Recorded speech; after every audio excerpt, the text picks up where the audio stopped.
ಈ ಚಿತ್ರ ಕೃತಯುಗದಲ್ಲಿ ನಡೆದ ಒಂದು ಸತ್ಯ ಘಟನೆ. ನೀವು ಆಕಾಶದಲ್ಲಿ ನೋಡಿರ್ಬೋದು, ಪ್ರತಿದಿನ ಅನೇಕ ನಕ್ಷತ್ರಗಳು ಕಾಣಿಸುತ್ತೆ. ಎಷ್ಟೇ ವರ್ಷ ಆದರೂ, ನಾವಿಲ್ಲದೇ ಇದ್ದರೂ ಕೆಲವೊಂದು ನಕ್ಷತ್ರಗಳು ಸತತವಾಗಿ ಆಕಾಶದಲ್ಲೇ ಇರುತ್ತೆ. ಅಂಥ ಒಂದು ನಕ್ಷತ್ರ ಧ್ರುವ ನಕ್ಷತ್ರ. ಆ ಧ್ರುವ ನಕ್ಷತ್ರದ ಕಥೆಯಲ್ಲಿ ಇರುವಂಥ ಸಾರಾಂಶವನ್ನು ತೆಗೆದುಕೊಂಡು ನಾವು ಏನು ಮಾಡೋದಕ್ಕಾಗತ್ತೆ ಅಂತ ಮಾಡಿರೋವಂಥ ಚಿತ್ರ ಧ್ರುವ 369. ಅದರಿಂದ ಇನ್ಸ್ಪೈರ್ ಆಗಿ ಈಗಿನ ಜನಾಂಗ, ಈಗಿರೋವಂಥ ಮಕ್ಕಳು ಏನು ಮಾಡಿದ್ರು ಅನ್ನೋದು ಚಿತ್ರದ ತಿರುಳು.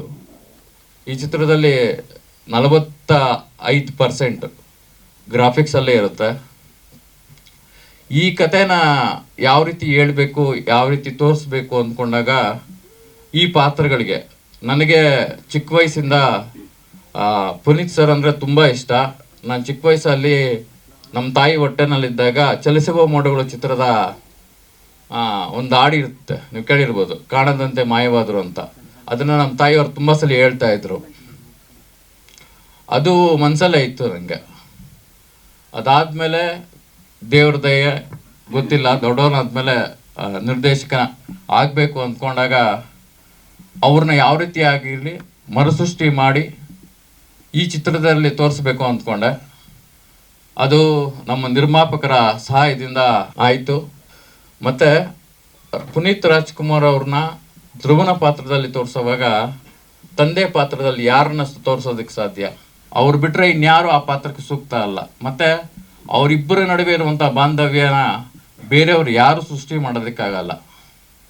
ಅದನ್ನು ಸೂಕ್ಷ್ಮವಾಗಿ ತಿಳ್ಕೊಂಡು ಅವರ ಅನೇಕ ಚಿತ್ರಗಳು, ಭಕ್ತ ಪ್ರಹ್ಲಾದನ ರೀಸೆಂಟಾಗಿ ನಾನು ಒಂದು 20 ಸಲ ನೋಡಿರ್ಬೋದು. ಅದನ್ನು ನೋಡಿ ಈ ಚಿತ್ರದಲ್ಲಿ ಏನು ಮಾಡೋದಕ್ಕಾಗತ್ತೆ, ಹೊಸದಾಗಿ ಏನು ಮಾಡೋಕ್ಕಾಗತ್ತೆ ಅಂತ ಹೇಳ್ಬಿಟ್ಟು ಮಾಡಿದ್ರಿ. ಇದು ಚಿತ್ರದಲ್ಲಿ ಬರುವಂಥ ಒಂದು ಪ್ರಸಂಗ. ಇದು ಅದಾದಮೇಲೆ ಚಿತ್ರದಲ್ಲಿ ನಮ್ಮ ಪುರಾಣಗಳಲ್ಲಿರುವಂಥ, ಸನಾತನ ಧರ್ಮದಲ್ಲಿರುವಂಥ ಕೆಲವು ಕಥೆಗಳನ್ನು ಅತಿ ಸೂಕ್ಷ್ಮವಾಗಿ ಹೇಳಿ ಅದನ್ನು ಸನಾತನ ಧರ್ಮ ಅಂತ ಈಗೆಲ್ಲರೂ ಪ್ರಚಾರ ಮಾಡ್ತಾ ಇದ್ದಾರೆ. ಅದು ಸನಾತನ ಧರ್ಮ ಅಲ್ಲ, ಸನಾತನ ವಿಜ್ಞಾನ.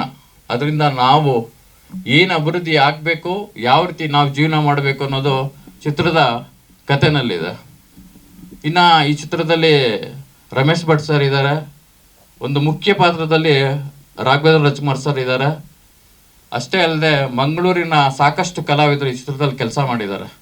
ಇನ್ನು ನನ್ನ ಟೆಕ್ನಿಕಲ್ ಟೀಮ್ ಹೇಳಬೇಕು ಅಂತ ಹೇಳಿದ್ರೆ ಕ್ಯಾಮ್ರಾಮನ್ ಹರ್ಷ, ಅಷ್ಟೇ ಅಲ್ಲದೆ ಈ VFX ಟೀಮ್ ಇಲ್ಲೇ ಇದ್ದಾರೆ, ಸುಶ್ರುತ್ ಭಟ್ ಅವರು. ನಾನು ಪ್ರತಿ ಸಲ ಅಂದರೆ ರಾತ್ರಿ 12 ಗಂಟೆಗೆ ಫೋನ್ ಮಾಡಿದ್ದೀನಿ, 2 ಗಂಟೆಗೆ ಫೋನ್ ಮಾಡಿದ್ದೀನಿ.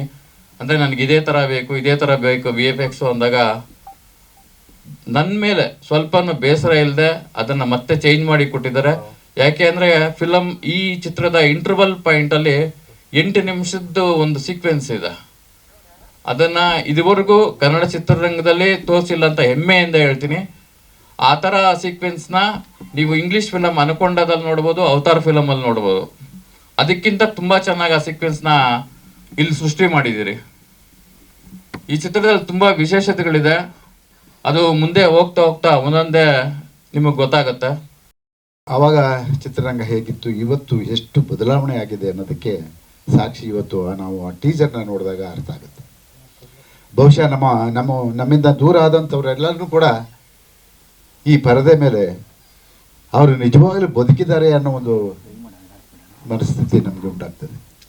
ಟೆಕ್ನಾಲಜಿ ಅಷ್ಟು ಮಟ್ಟಕ್ಕೆ ಬೆಳೆದಿದೆ. ಅವರೇ ಹೇಳಿದ್ದಾರೆ 45% ನಾನು ಗ್ರಾಫಿಕ್ ಮಾಡಿದ್ದೀನಿ ಅಂತ ಹೇಳಿ. ಈ ಗ್ರಾಫಿಕ್ ಮಾಡೋದಕ್ಕೂ ಒಂದು ಕಲೆ.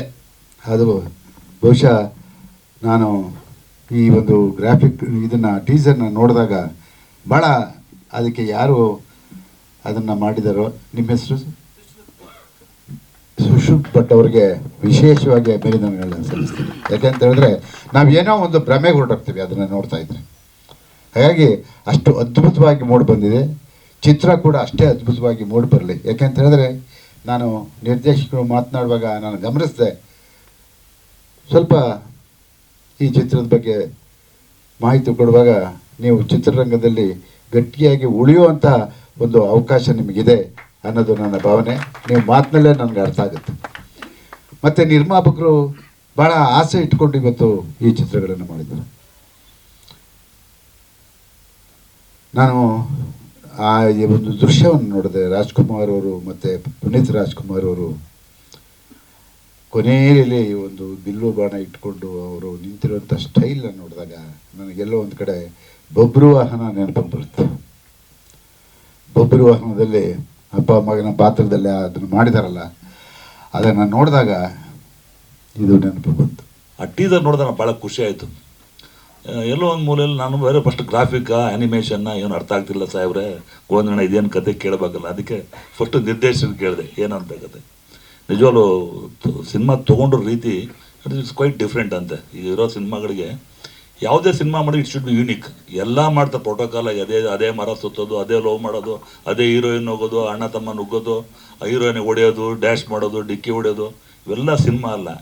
ಕಂಟೆಂಟ್ ಓರಿಯೆಂಟೆಡ್ ಸಿನಿಮಾ ಮಾಡಿದ್ರೆ ಮಾತ್ರ ಸಿನಿಮಾ ನಿಲ್ಲ. ನೋಡಿ ಈ ಧ್ರುವ 369 ಒಂದು ಸಿನಿಮಾ ನೋಡಿ, ಆಕಾಶ ಅಂದ್ರೇನು, ಭೂಮಿ ಅಂದ್ರೇನು, ಭೂಮಿ ಅಂದ್ರೆ ಆಕಾಶ, ಸೂರ್ಯ ಅಂದ್ರೆ ನಕ್ಷತ್ರ, ಧ್ರುವ ನಕ್ಷತ್ರ. ಆ ಧ್ರುವ ನಕ್ಷತ್ರದ ಬಗ್ಗೆ ಒಂದು ದೊಡ್ಡ ಮಾಡಿ ಪುನೀತ್ ರಾಜ್ಕುಮಾರ್ ಒಂದು ಕನಸ್ಕೊಂಡು ಡಾಕ್ಟರ್ ರಾಜ್ಕುಮಾರ್ ಅನ್ನೋ ಗ್ರಾಫಿಕ್ನಲ್ಲಿ, ಐ ಥಿಂಕ್ ಗ್ರಾಫಿಕಲ್ ಮಾಡಿದ 45% ಮೂವಿ ಇದು ಗ್ರಾಫಿಕ್ ಅಂದರು. ಐ ಥಿಂಕ್ ಇದು ಬಡ್ಜೆಟ್ ಮೂವಿ ಇದು. ಆ ಬಡ್ಜೆಟ್ನ ಮಾಡಿರೋ ಅಂತ ಶಕ್ತಿ ನಿರ್ಮಾಪಕರಿಗೆ ನಾವೆಲ್ಲ ಚಪ್ಪಾಳೆ ಮೂಲಕ ಅವ್ರಿಗೆ ಇದೆ. ನಿಜವಾಗ್ಲೂ ಅವ್ರು ಹಾಕಿದ ಬಂಡವಾಳ ಬರಲಿ, ಇನ್ನೂ 4 ಸಿನಿಮಾ ಮಾಡೋ ಶಕ್ತಿ ಕೊಡಲಿ.